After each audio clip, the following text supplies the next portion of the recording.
Hello guys, আসসালামু আলাইকুম। কেমন আছেন সবাই? আশা করি ভালো আছেন।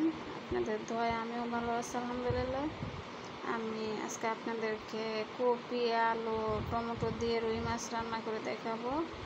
এই জন্য আমি চুলায় একটা কড়াই বসিয়ে দিয়েছি, দিয়ে আমি তেল দিয়ে দিয়েছি, দিয়ে এখানে 5-6 পিস রুই মাছ আমি হলুদ লবণ দিয়ে মেখে রেখেছিলাম, দিয়ে দিয়েছি।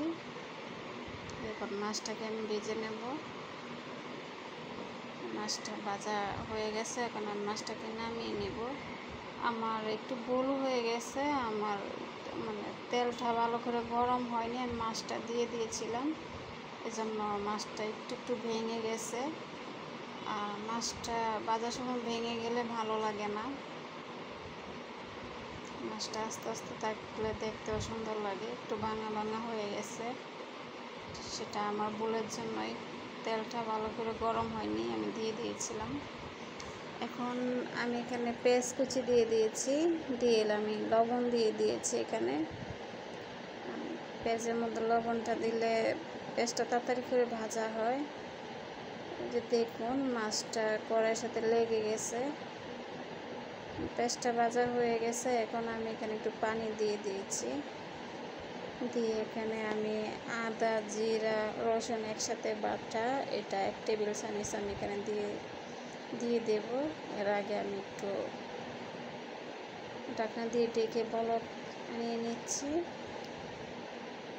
এখন আমি মশলাটা এখানে দিয়ে দেবো, বাটা মশলাটা এখানে 1 টেবিল চামচ দিয়েছি।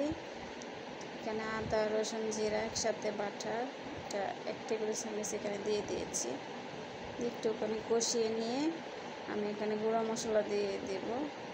মশলাটাকে কাঁচা গন্ধ যাওয়া পর্যন্ত ভাজতে হবে। এখানে আমি পরিমাণ মতো মরিচ গুঁড়া, হলুদ গুঁড়া আর ধনিয়া গুঁড়া দিয়ে দিয়েছি, দিয়ে এখানে মশলাটাকে কষিয়ে নেব।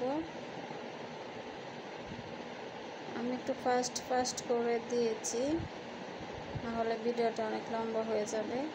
এই যে দেখুন, আমি এখানে ভাপ দিয়ে রাখা কপি আর আলু দিয়ে দিয়েছি, আর একটা টমেটো কেটে দিয়ে দিয়েছি এখানে।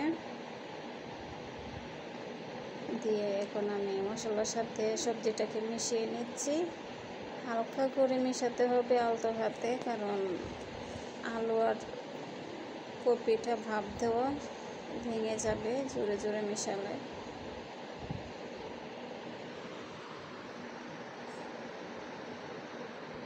এখন আমি ঝোল দিয়ে দেব, কারণ এটা মশলাটা তো কষানোই আছে, আর কপিটা তো ভাপ দেওয়াই, এই জন্য আর বেশি কষাতে হবে না। মশলাটা মিশিয়ে নিচ্ছি ভালো করে। এখন ঝোল দিয়ে আমি ঢাকনা দিয়ে ঢেকে দিয়েছি, ঢাকনাটা উঠিয়ে নিচ্ছি। আমি অফ ক্যামেরায় আমি রান্না করে নিয়েছিলাম।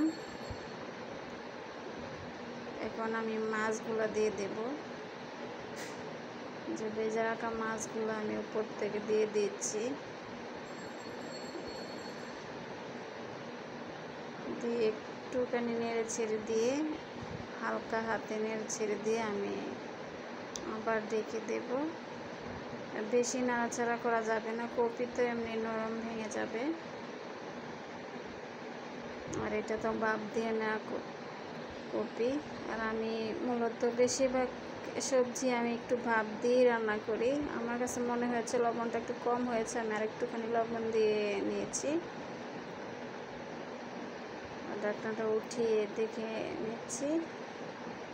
আর আমি বেশিরভাগ সবজি আমি সিদ্ধ করে রান্না করি, আপনারা দেখে থাকেন। এখন আমি কাঁচামরিচ ফালি দিয়ে দিয়েছি। আমি কেন সবজিটা আমি সিদ্ধ করে রান্না করি, কারণ কেননা ঢাকার সবজি তো কয়দিনের সবজি থাকে, সেজন্য। এখন আমি ধনেপাতা কুচি দিয়ে দিয়েছি, দিয়ে আবার ঢাকনা দিয়ে ঢেকে দিয়েছি।